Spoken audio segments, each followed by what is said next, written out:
Alors, nous revoilà. Alors, les petits temps de pause comme ça, c'est parce que la conversation doit être enregistrée. Donc, c'est le temps de l'enregistrement. Donc, c'est pour ça qu'on est obligé d'attendre que ça reprenne. Dès que vous êtes là, vous me faites signe, s'il vous plaît. Donc, on va essayer de terminer dans les temps. Vous êtes là de nouveau? Oui.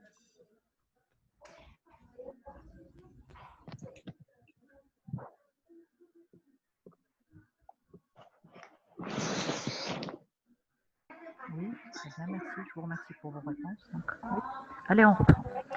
Alors, on était arrivé aux formes cliniques. Donc, l'urticaire aiguë reste la forme la plus fréquente. Identifier l'étiologie, traiter rapidement, bien sûr, éliminer l'urgence et traiter. Alors, souvent, c'est des urticaires qui répondent moyennement bien. Donc, dès qu'on a éliminé les manifestations d'urgence, le choc ou encore l'œdème de Quick, l'antihistaminique permet de résoudre rapidement cet épisode-là. Donc, il n'y a pas de souci particulier à ce niveau-là.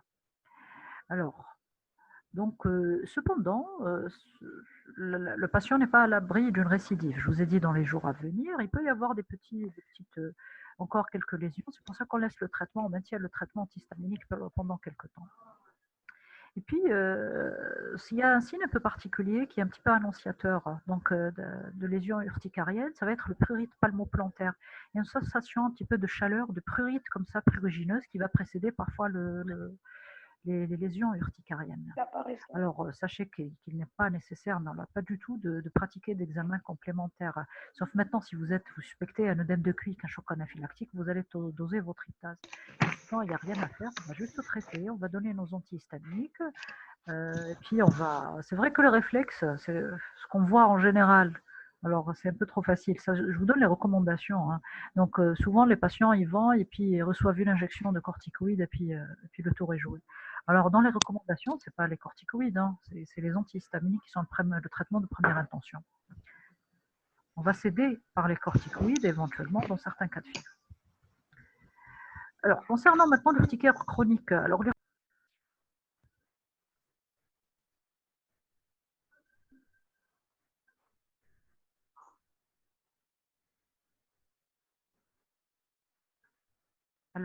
y a quelques petits problèmes de connexion là.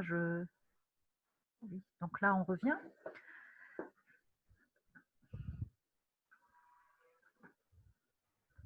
Donc, je vous disais donc pour l'urticaire chronique, donc c'est une réflexion qui va être complètement différente. Hein.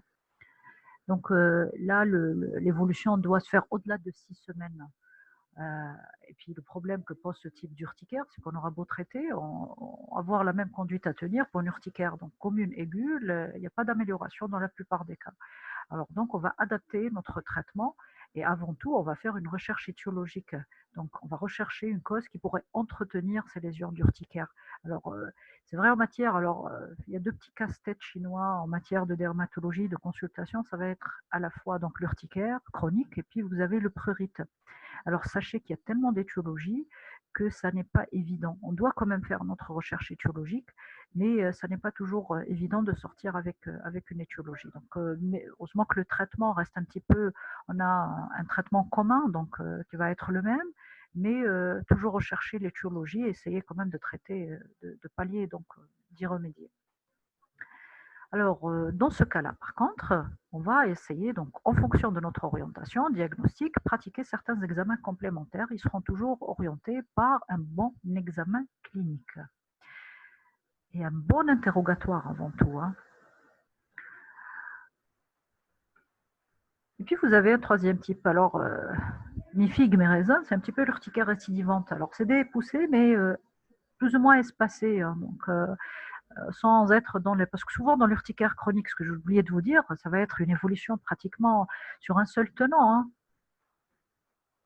Alors, pour pour vos questions sur le traitement, on va essayer un petit peu d'y revenir dans le volet thérapeutique. Comme ça, vous allez comprendre, parce que là, concernant les corticoïdes, c'est un petit peu particulier. Donc, je vais essayer de vous expliquer ça tout à l'heure.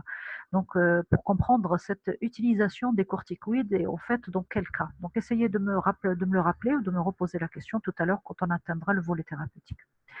Alors, donc, ce que je vous disais donc concernant le...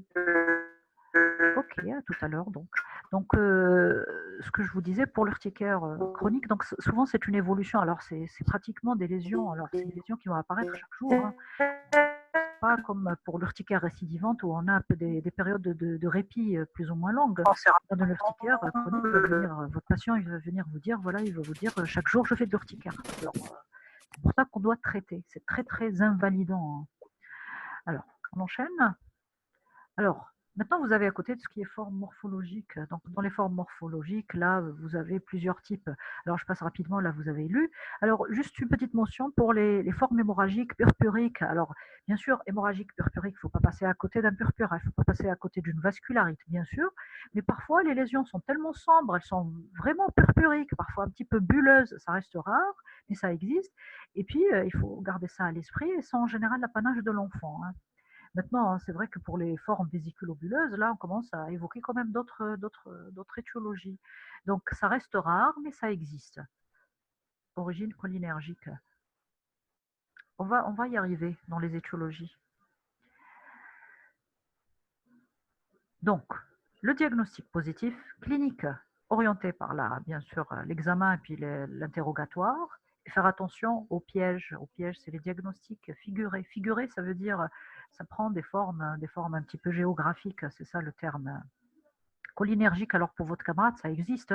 Ça a un aspect un peu particulier, on va le retrouver tout à l'heure. Alors, le diagnostic différentiel, donc avant tout, donc ça va être les maladies. Alors, vous voyez, je viens de vous dire que parfois il y a quand même des formes bulleuses, hein. Alors, donc, on va évoquer avant tout les dermatoses bulleuses auto-immunes. Vous avez l'érythème polymorphe, vous avez, parce que parfois les lésions sont un petit peu annulaires, donc elles peuvent évoquer ces diagnostics-là. Puis vous avez bien sûr la maladie de Steele et puis les infections virales de façon générale.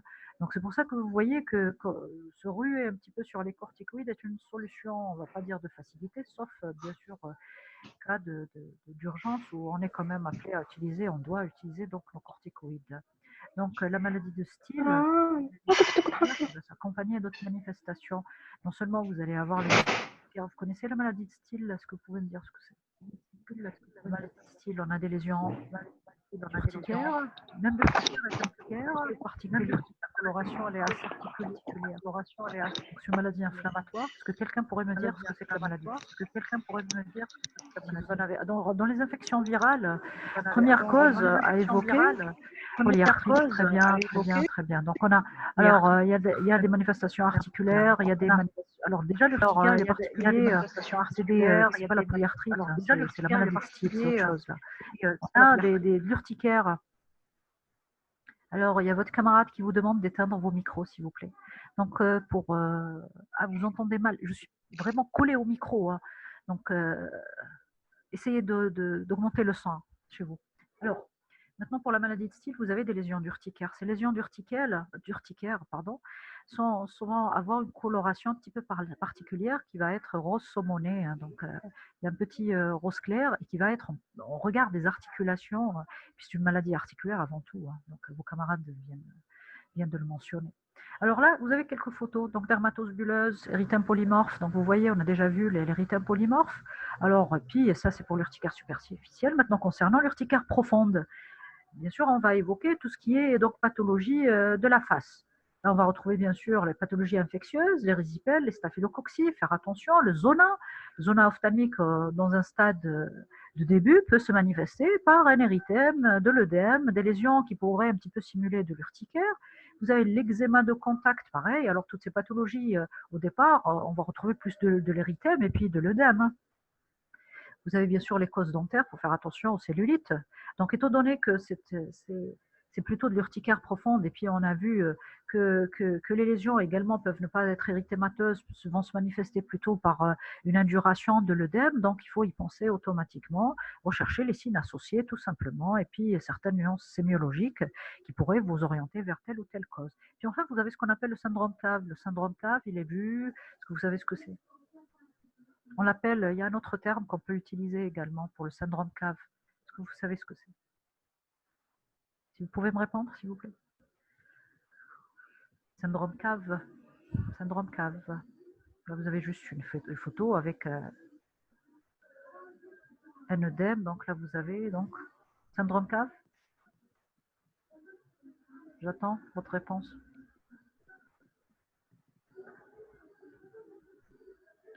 Essayez de me répondre de faire votre recherche de me répondre pour le syndrome CAV. Alors, j'enchaîne avec les étiologies. Alors, première étiologie, ça va être la cause alimentaire avec les deux mécanismes qui peuvent être. Alors, on est soit face à l'un ou l'autre ou les deux à la fois. C'est un petit peu compliqué là. Alors, donc, on doit faire. Alors, bien sûr, vous savez, on a vu ensemble quels étaient les aliments. Hein, alors, je regarde un petit peu vos réponses. Compression, très bien. Compression donc de la veine porte. Alors, syndrome cave, inférieur, supérieur. Et puis, c'est l'œdème en pèlerine. Effectivement, ça va se manifester donc par un œdème donc, au niveau du tronc, au niveau du visage et puis au niveau du haut du tronc. Alors, ça, c'est le syndrome cave. Alors, souvent, c'est des causes néoplasiques ou compressives. Donc là, à ce niveau-là, il faudra faire bien sûr une recherche, il faut pratiquer un bilan radiologique. Alors, je reviens à l'urticaire alimentaire. Alors, pour l'urticaire alimentaire, alors bien sûr, vous avez les lésions d'urticaire, mais on va avoir bien sûr le cortège de manifestations cliniques. Alors, qu'est-ce qu'on va retrouver également? Des manifestations. Pour l'alimentaire, qu'est-ce qu'on va retrouver?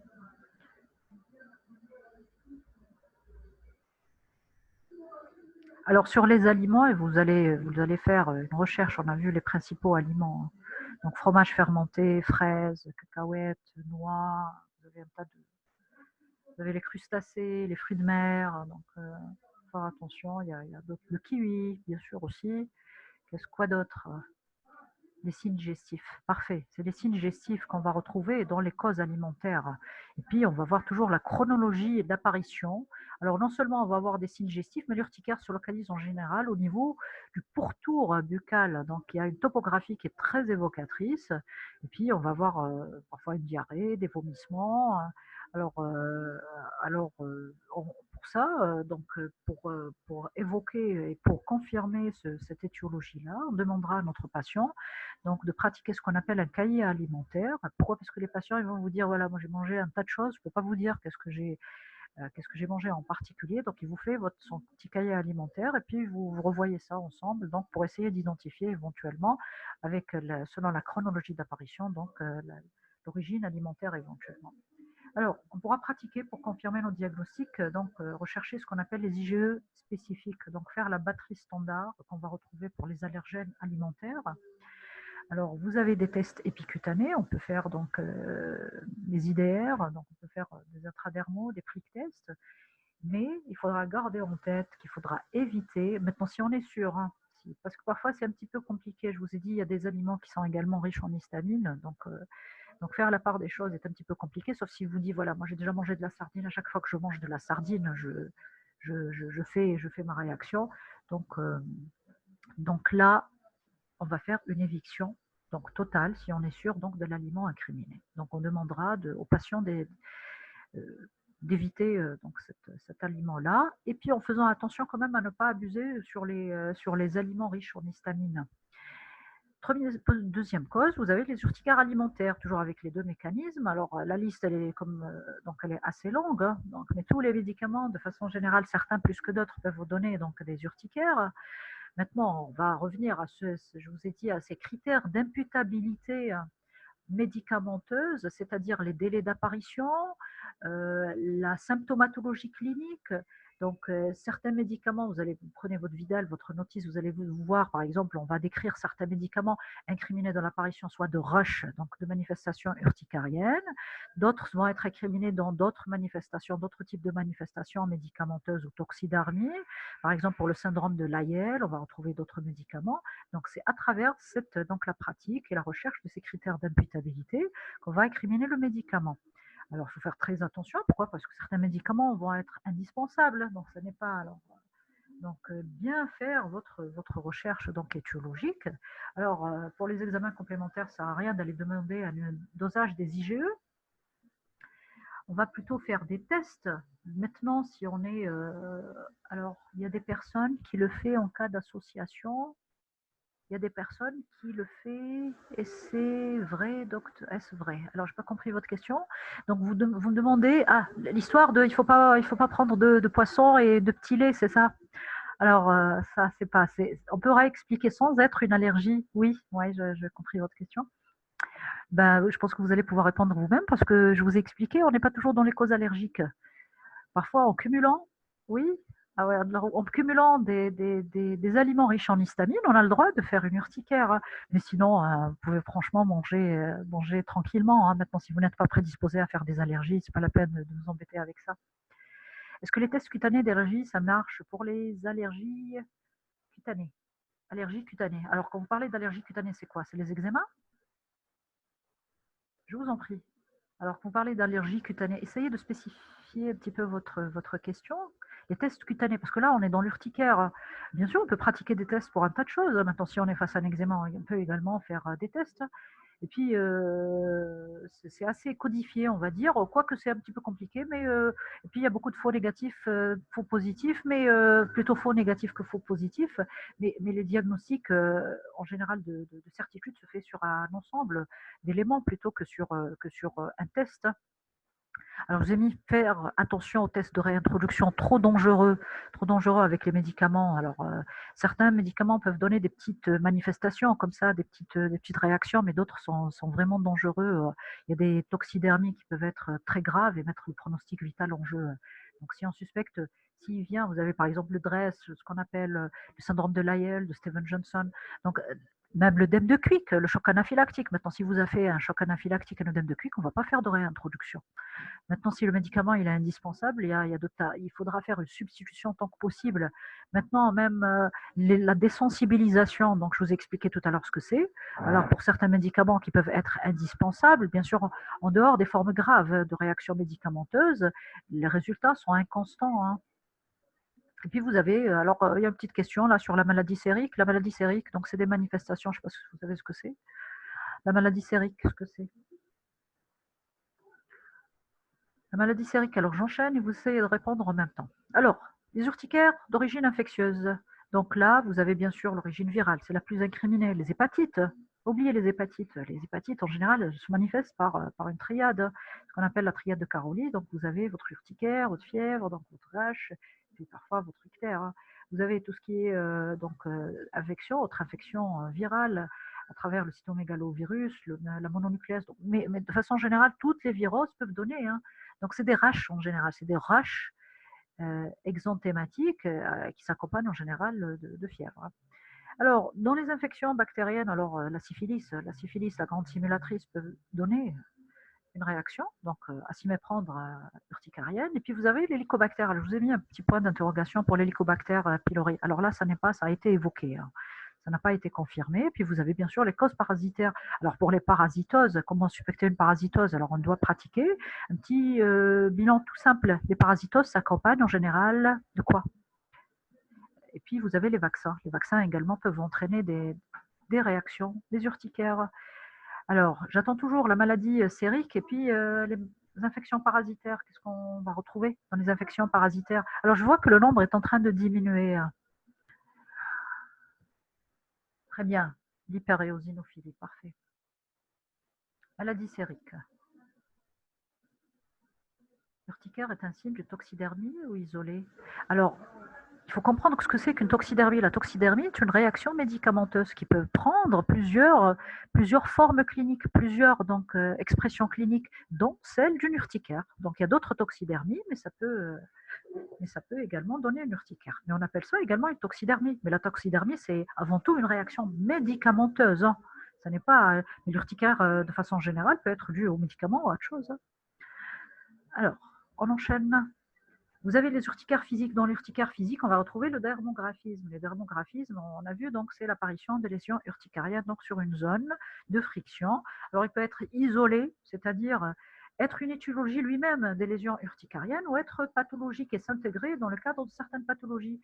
Alors, on va retrouver principalement l'atopie. Dans l'atopie, on peut retrouver du dermographisme. Alors, on peut également avoir un dermographisme. Alors, vous voyez là, avec cette petite flèche, donc on voit les lésions de dermographisme. Le dermographisme peut être associé à d'autres formes d'urticaire. Toujours dans l'urticaire physique, vous avez l'urticaire à la pression. Alors c'est particulier, c'est des gens en général qui vont avoir des lésions urticariennes au niveau des zones de pression.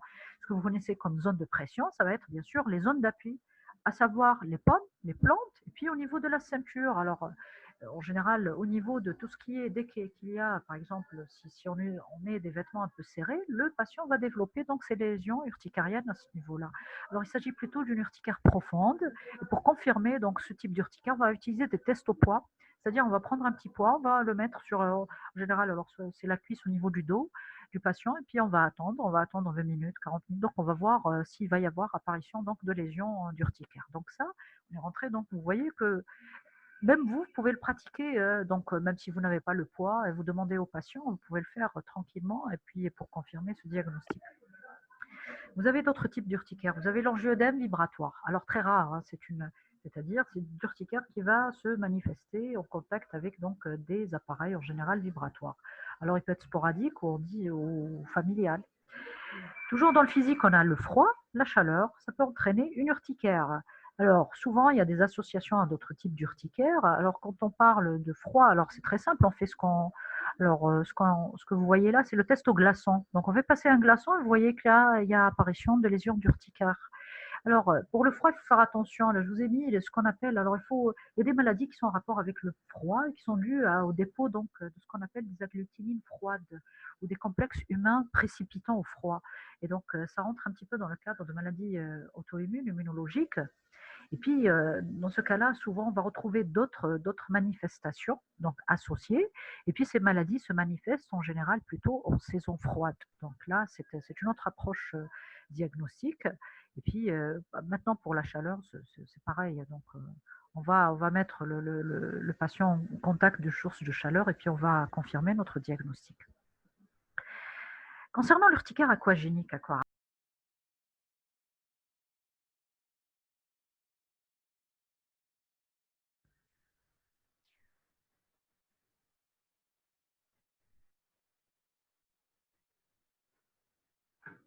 alors, nous revoilà. Il y a des petites coupures. Il y a des petites coupures de connexion. Donc, normalement, vous êtes là. Si vous êtes là, faites-moi signe, s'il vous plaît. Faites-moi signe si vous... Très bien, merci. Très bien. Donc, on enchaîne. Vous avez l'urticaire aquagénique. Alors, aquagénique à partir de l'eau, tout simplement. Alors, maintenant, l'urticaire aquagénique, il est différent de l'urticaire au froid. Pourquoi? Parce qu'il va se manifester. Alors, au contact, donc au contact de l'eau, quelle que soit la température. Et puis il y a une maladie particulière. Il faut faire attention devant une urticaire aquagénique. Oui. Alors, quelle maladie? Il n'y a pas de diapo? Vous n'avez pas de diapo là? Non? Si? Alors dites-moi d'abord quelle est la maladie. Est-ce que vous avez tous, vous avez accès à la diapo? Votre camarade demande si vous avez... Oui, donc essayez de revoir, de voir à votre niveau. Oui. Maladie qui va se manifester par... alors, ce n'est pas de l'urticaire, une maladie qui va se manifester par un prurite. Alors, un prurite aquagénique, donc un prurite au contact de l'eau. Quelqu'un pourrait me répondre? Non, pas l'eczéma, non. Est-ce que quelqu'un a une idée sur le prurite aquagénique? Non, pas l'urticaire. Là, c'est juste pour vous, hein, parce que ça peut exister. Il y a certaines choses que... Non? Est-ce que vous arrivez à trouver l'étiologie? Alors, on se méfie un petit peu parfois des prurites. Alors, c'est vrai que je ne vous ai pas fait. Alors, peut-être on en parlera du prurite pendant la séance, pendant les cas cliniques. La rage. Alors, la rage, prurite aquagénique. Votre camarade vous dit la rage. Alors, c'est plus une peur de l'eau que plutôt un prurite. Différence de température, non? Non, non. Quelle que soit la température. Alors là, je parle que du prurite.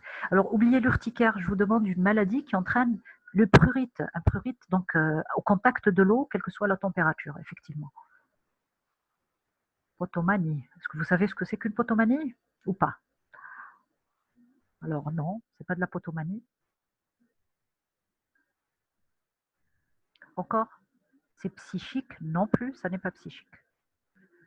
C'est plutôt néoplasique.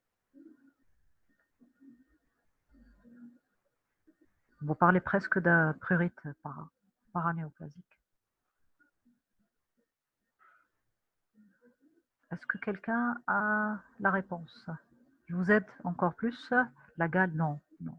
Très bien, très bien, très bien. C'est la maladie de Vaquez. C'est la maladie de Vaquez. Maintenant, les lymphomes également peuvent entraîner un prurite. Alors, les lymphomes peuvent entraîner alors, je parle des lymphomes hématologiques, là, parce que le prurite, c'est un prurite dermatologique, mais la cause, elle est hématologique. Euh, donc, les lymphomes également peuvent donner. Donc, on se méfie. On se méfie des prurites, alors notamment chez les sujets jeunes. Alors, si vous avez un sujet jeune qui a un prurite, alors bien sûr, on aura éliminé la gale et les autres pathologies. Donc, c'est votre premier réflexe, c'est de penser au lymphome, donc au lymphome hématologique. Merci, très bien. Alors, il y a quelqu'un qui me dit réaction au traitement par la hydroxychloroquine. Alors, il y a tellement de débats. Alors, le débat sur l'hydroxychloroquine, il n'est pas, donc, comme vous l'avez vu, c'est plus le cœur, autre chose.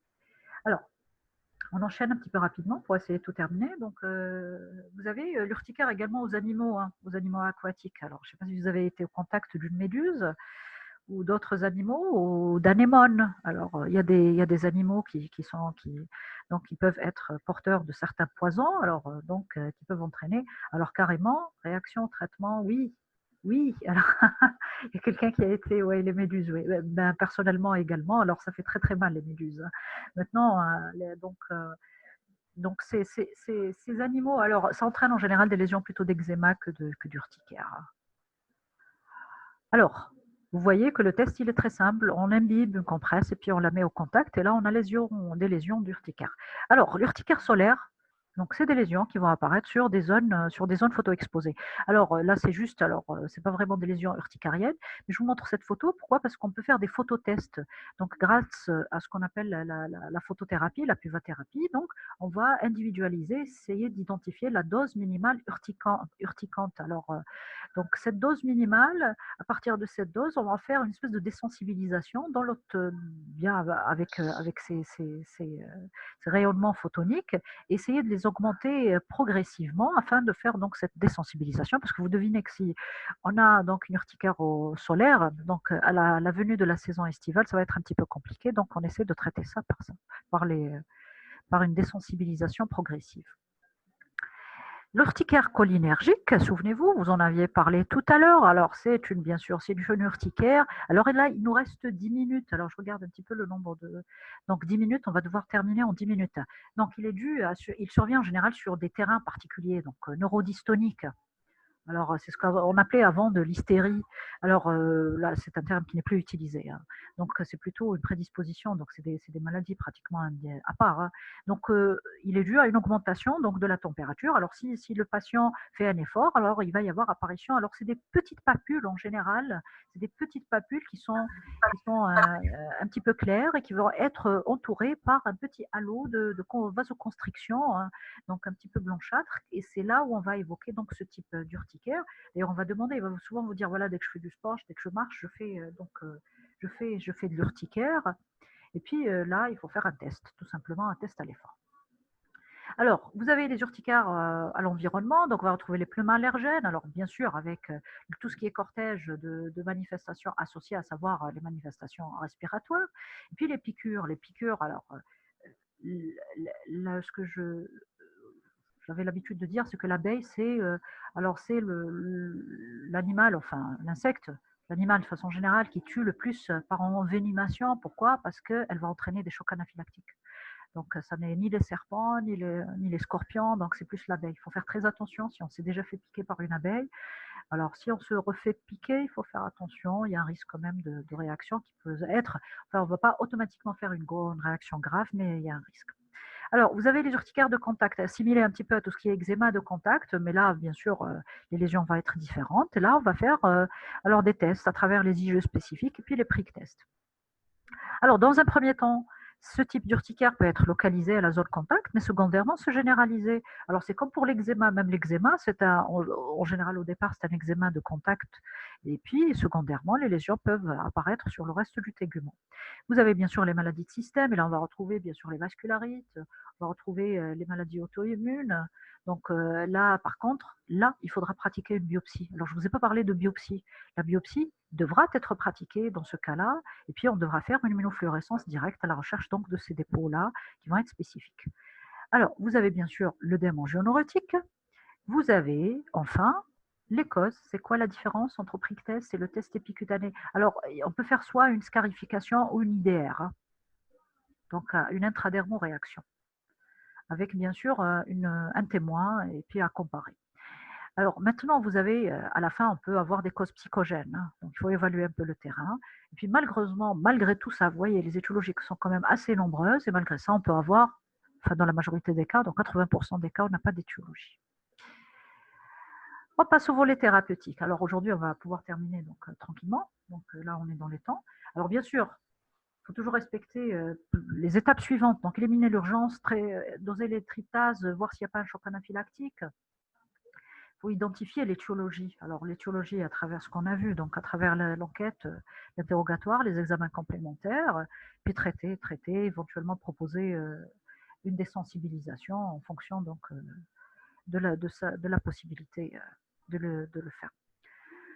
Alors, en matière de traitement, on a les antihistaminiques. Alors, en matière d'antihistaminiques, alors vous connaissez, je pense, il y a les antihistaminiques première, deuxième, troisième. Alors, il y a de nouveaux antihistaminiques, on a même de la quatrième. Alors, et puis, mais gardez en tête qu'il y a la première génération. Alors, la première génération, c'est les premiers utilisés.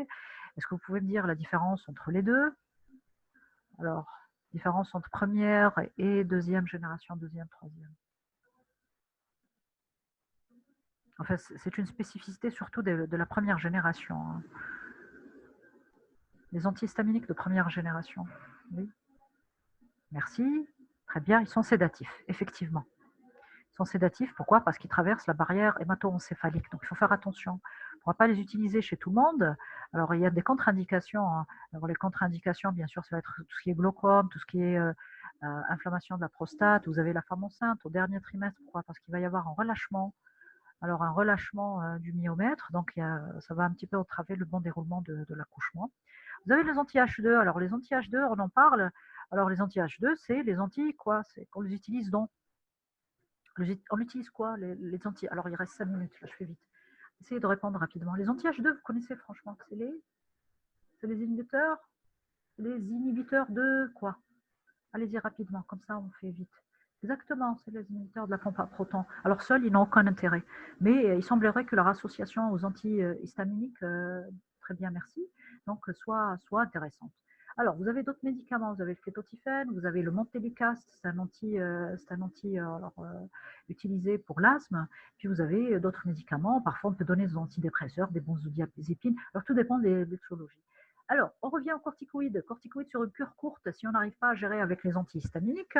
Puis vous avez de l'adrénaline et non pas la noradrénaline. Alors, l'adrénaline, on va l'utiliser alors soit dans le cadre de l'urgence, mais si votre patient a déjà fait une dette de clic, on lui demandera d'acheter ce qu'on appelle, il y a des kits auto-injectables qu'il devra avoir sous le bras. Et puis enfin, vous avez un anticorps monoclonal qu'on appelle l'omalizumab, qui est une biothérapie, alors qui est utilisé en première intention alors pour les urticaires chroniques ailleurs, pas chez nous. Chez nous, donc, il y a d'autres modalités thérapeutiques, on va utiliser plutôt les antihistaminiques. Donc, en matière d'indication, pour l'urticaire aiguë, donc bien sûr, arrêt du facteur déclenchant, antihistaminique par voie orale si échec, donc on passe à la voie injectable, et puis corticothérapie de brève durée. D'accord? Alors, la corticothérapie, je reviens un petit peu dans les urticaires chroniques. La corticothérapie entraîne, en général, elle vient un petit peu s'opposer et entraver un petit peu l'amélioration sous antihistaminique. Donc, on va éviter la corticothérapie, surtout dans les urticaires chroniques, hein, plutôt. Alors, l'œdème de Quick, donc position de sécurité, dosage des tryptases, donc dans les 2-6 heures pour voir s'il y a une évolution probable vers un œdème, donc un choc anaphylactique. Alors, qu'est-ce qu'on va utiliser? On va utiliser les corticoïdes. Alors, les corticoïdes, là c'est pratiquement de la réanimation. On n'est plus, hein, alors si vous êtes face à ça, c'est le cas de l'urgence absolue. On n'est plus vraiment en traitement dermatologique, on est en traitement de réanimation. Donc, on va utiliser des corticoïdes à adapter la dose. On faudra renouveler, donc selon l'évolution. Alors, maintenant, lorsque ça va mieux, on passe aux antihistaminiques. Donc, vous avez la polaramine. Alors, malheureusement, la polaramine n'existe pas en injectable chez nous, hein. Et puis, si vous avez donc des manifestations respiratoires, on pourra rajouter donc des bêta-mimétiques, une oxygénothérapie bien sûr, de l'adrénaline, que ce soit en forme inhalée ou encore en forme donc injectable. Donc ça, c'est les recommandations que je vous ai mises là. Concernant les formes graves, alors là, il faut directement adresser en service de réanimation. Alors, je vous mets ça parce que là, bientôt, vous allez être des internes, donc vous allez devoir gérer pendant votre internat, donc les urgences de ce type-là. Alors, j'enchaîne rapidement, on est à 2 minutes. Donc, bien sûr, vous avez de l'adrénaline. Alors là, vous avez les posologies de l'adrénaline, elles se donnent en sous-cutané, et puis on prend le relais par les corticoïdes. Là, les corticoïdes sont à forte dose, hein. On va aller jusqu'à 3 mg. Alors, habituellement, déjà, 1 mg, c'est une forte dose par kilo. Alors, 3, c'est vraiment, on est là dans le cadre de l'urgence. Concernant maintenant l'urticaire chronique, donc notre attitude thérapeutique, elle va être différente. Donc, on va essayer d'identifier, bien sûr, l'étiologie, tout ce qui est facteurs favorisants, alimentaires, médicamenteux, les AINS, comme je vous disais tout à l'heure, certains aliments. Et en matière de traitement, on va s'appuyer et utiliser principalement les antihistaminiques. Là, je fais très très vite, on est juste à 1 minute 50. Donc, on va toujours commencer crescendo. Donc, on commence par un comprimé, puis on va augmenter progressivement, donc sur une durée de chaque 2 semaines, jusqu'à atteindre 4 fois la dose initiale. C'est le maximum qu'on puisse atteindre. Alors, il ne faut pas aller d'emblée vers cette dose-là. On va toujours commencer par des doses plus ou moins faibles. Bien sûr, il faut d'abord faire votre recherche étiologique. On ne sait jamais, peut-être qu'il s'agit, on aura identifié l'étiologie. Là, il faudra traiter l'étiologie. Alors, il y a des associations pour les urticaires donc, résistants. Vous avez anti-H1, anti-H2. Montelukast antihistaminique, et puis enfin, donc, vous avez association anti-H1 première génération, anti-H1 deuxième génération. Les corticoïdes sont très peu utilisés. Maintenant, si l'on les utilise, il ne faut pas dépasser les 3 semaines pour les urticaires chroniques. Sinon, il va y avoir une espèce de dépendance et puis un échappement thérapeutique pratiquement. C'est plus les antihistaminiques qui vont entraîner donc une amélioration. Alors, habituellement, c'est vrai qu'on arrive à gérer. Puis enfin, vous avez l'omalizumab. Alors, on aura terminé avec ça. Si vous avez rapidement des questions, donc vous pouvez me les poser. Donc, on a moins d'1 minute. Sinon, on va se retrouver demain ensemble donc, pour faire le cours des tumeurs. Alors, je compte sur votre participation, hein. Est-ce que vous avez des questions? Alors, s'il n'y a pas de questions, ça va s'éteindre d'un instant à l'autre. Alors, je vous souhaite bon courage. Il y a une petite question. On termine quand le programme, docteur? C'est moi qui vous remercie pour votre présence. Alors, le programme, alors, vous allez avoir encore un cours la semaine prochaine, une journée de cours, et puis ça y est. Merci, merci à vous. Donc, prenez soin de vous, faites attention quand même à vous. Et puis si vous avez des questions, essayez de préparer le cours de demain. C'est moi qui vous remercie. Ben, je vous dis ciao et à demain. Donc, programme, vous allez le terminer la semaine prochaine. Il y aura juste une journée de cours en plus. Donc, vous aurez terminé, vous aurez tout fait. Et puis, essayez quand même. Alors, les